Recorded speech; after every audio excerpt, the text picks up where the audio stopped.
तो आज के इस वीडियो में हम लोग बात करेंगे कि पत्र आप बोर्ड एग्जाम में किस प्रकार से लिखेंगे। तो मैं आपको जितने भी पत्र आज के इस वीडियो में बता दूंगा उससे बाहर एक भी पत्र बोर्ड एग्जाम में नहीं आएगा। तो चलिए शुरू करते हैं और समझते हैं कि पत्र कैसे लिखा जाना चाहिए। पत्र लिखते समय हमें कुछ बातों का ध्यान रखना है। पहली बात यह ध्यान में रखनी है कि जो भी पत्र लिखेंगे उसकी भाषा बहुत सरल और सहज होनी चाहिए। साथ ही साथ जो भी पत्र लिखेंगे उसमें शब्दों का चयन बहुत स्पष्ट होना चाहिए और साथ ही साथ विनम्र उसमें एक निवेदन किया गया हो, किसी भी प्रकार की कोई अकड़ उसमें नहीं दिखनी चाहिए। अब मन में सवाल आता है कि पत्र कितने प्रकार के होते हैं। पत्र होते हैं हमारे पास दो प्रकार के। पहला जो पत्र होता है वो हमारे पास औपचारिक पत्र होता है, दूसरा जो होता है वो हमारे पास अनौपचारिक पत्र होता है। अब मान लीजिए कि आपको अपने प्रधानाचार्य जी को एक पत्र लिख करके ये बताना है कि प्रधानाचार्य जी, हमारे स्कूल में हिंदी की पुस्तकें जो हैं वो पुस्तकालय में उपलब्ध नहीं है, इनको मंगाने का कष्ट करें। तो आप औपचारिक पत्र लिखोगे। या फिर आपको किसी एक अधिकारी को पत्र लिखना है कि आपके गांव में सफाई की समस्या है, तो आप औपचारिक पत्र लिखेंगे। अब मान लीजिए कि अपने मित्र को अपनी बहन की शादी में बुलाना है, तो आप अनौपचारिक पत्र लिखेंगे। या किसी भी एक रिश्तेदार से कुछ पैसों की मांग करनी है, तो आप अनौपचारिक पत्र को लिख करके आएंगे। मन में एक सवाल जरूर चल रहा होगा कि आखिर सर कौन से ऐसे पत्र हैं जिनको हमें तैयार करके बोर्ड एग्जाम में जाना चाहिए।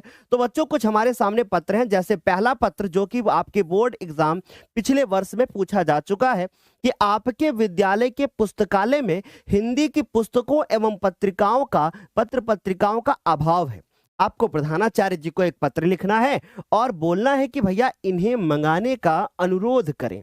तो ये एक पहला पत्र है जो आपके बोर्ड एग्जाम के लिए इंपॉर्टेंट है। लिखने का तरीका बताएंगे, लेकिन उसके पहले दूसरा देख लेते हैं। दूसरा जो हमारे पास है वो है कि भैया शुल्क मुक्त हेतु, यानी कुछ फीस में कमी कर दी जाए, इसके लिए प्रधानाचार्य जी को एक अनुरोध पत्र लिखना है। पूरे चांस हैं कि आपसे एग्जाम में पूछा जाएगा।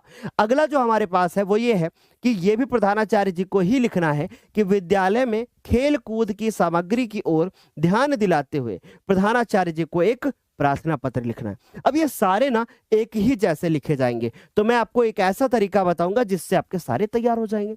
अब आगे बढ़ते हैं।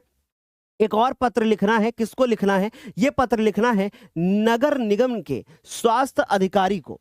ये पत्र लिखना है नगर निगम के स्वास्थ्य अधिकारी को, ताकि वो आपके मोहल्ले की नालियों की समुचित सफाई के लिए जो है कार्य करवाए। तो ये पत्र किसको लिखना है? नगर निगम के स्वास्थ्य अधिकारी को। यदि आप 4 ये पत्र तैयार करते हैं तो आपका औपचारिक पत्र कंप्लीट हो जाएगा और यहीं से बोर्ड एग्जाम में क्वेश्चन बन जाएगा। अब मान लीजिए कि सर इससे नहीं बना, तब तो एक ऐसा तरीका बताएंगे जिससे आप कोई भी पत्र आए आपको पूरे नंबर मिलेंगे। तो लेकिन उसके लिए आपको अच्छे से समझना होगा। अब देखिए जरा ध्यान से, एक पत्र यहां पे मुझे दिख रहा है। अब इस पत्र का फॉर्मेट पहले पे ध्यान से देखना और उसी के नंबर मिलेंगे। देखिए ध्यान से, सबसे पहले आपको क्या लिखना है? सेवा में। फिर किसको लिख रहे हैं आप? प्रधानाचार्य जी को लिख रहे हैं, तो प्रधानाचार्य महोदय ऐसा करके आप लिख सकते हो। अब आप उसके बाद अपने स्कूल का नाम लिखोगे कि आप जिस स्कूल में पढ़ते हैं वो नाम लिखेंगे, और प्लस आप एड्रेस भी डालोगे कि भैया कहां पर है वो स्कूल, राइट। फिर उसके बाद विषय यानी सब्जेक्ट में आप डालोगे कि भैया पुस्तकालय में हिंदी पुस्तकों एवं पत्र पत्रिकाओं की उपलब्धता हेतु अनुरोध। अब बच्चे के मन में सवाल चल रहा होगा कि सर ये विषय हम लाएंगे कहां से? तो भाई आप यहां पे देखोगे तो साफ साफ लिखा है कि विद्यालय के पुस्तकालय में हिंदी की पुस्तकों एवं पत्र पत्रिकाओं का अभाव।